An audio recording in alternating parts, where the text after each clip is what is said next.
Hello students, welcome to today's lecture of Theory of Machines. This is the part 3 of the lecture on terminology for radial cam.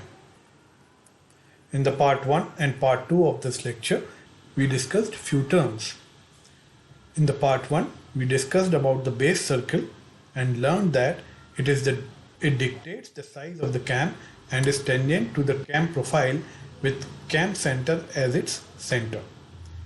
Next, we learnt about the trace point, which we defined as the point which is responsible to describe the follower motion or which traces the pitch curve.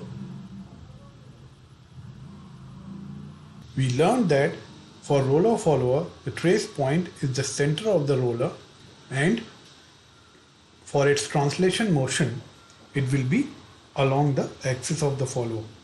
And in oscillating follower, it will be along the arc of the oscillating follower. For knife edge follower, it is the point of contact of the cam and the knife edge follower, that is the tip of the knife edge follower. And for the flat face follower, it will be taken as the point on the face of the follower when it is nearest to the axis of cam rotation. So this is the trace point.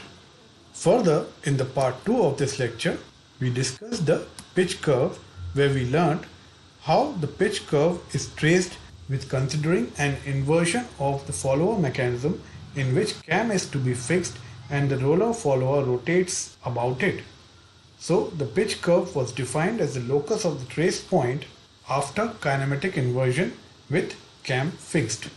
We also saw that the pitch curve for the knife edge and the flat face follower is coincident with the cam profile.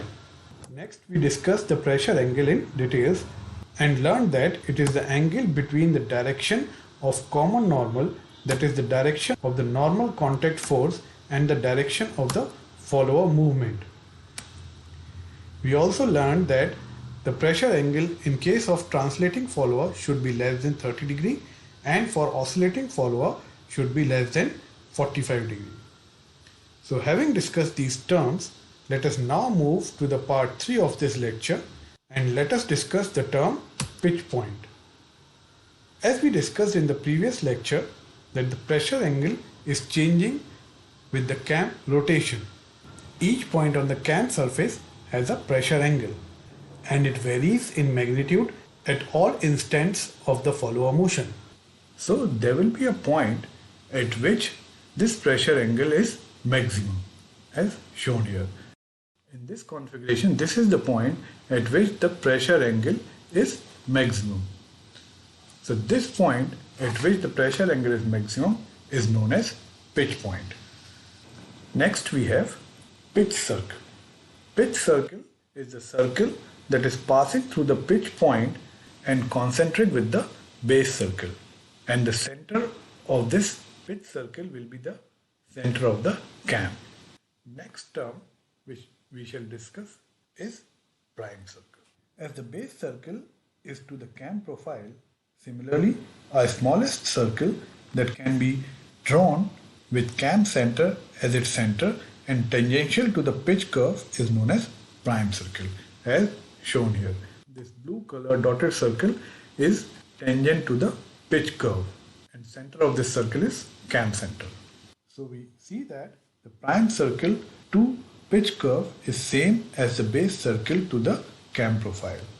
Also, here we see that the radius of the prime circle is equal to the sum of the radius of the base circle and radius of roller. One thing to note in case of prime circle, the prime circle actually describes the lowest position of the follower. Below this, the roller follower cannot move. So this defines the lowest position of the follower. So summing up all these terms, we once again recapitulate on what we have discussed up till now. This is the base circle which dictates the size of the cam, the trace point which traces the motion of the follower or the pitch curve. This is the pitch curve which is parallel to the cam profile. The pressure angle, which is very important term, it should be less than a particular allowable value. The pitch point at which the pressure angle is maximum. The pitch circle which is concentric to the base circle and passing through the pitch point, and the prime circle which is tangent to the pitch curve and the center as center of the cam.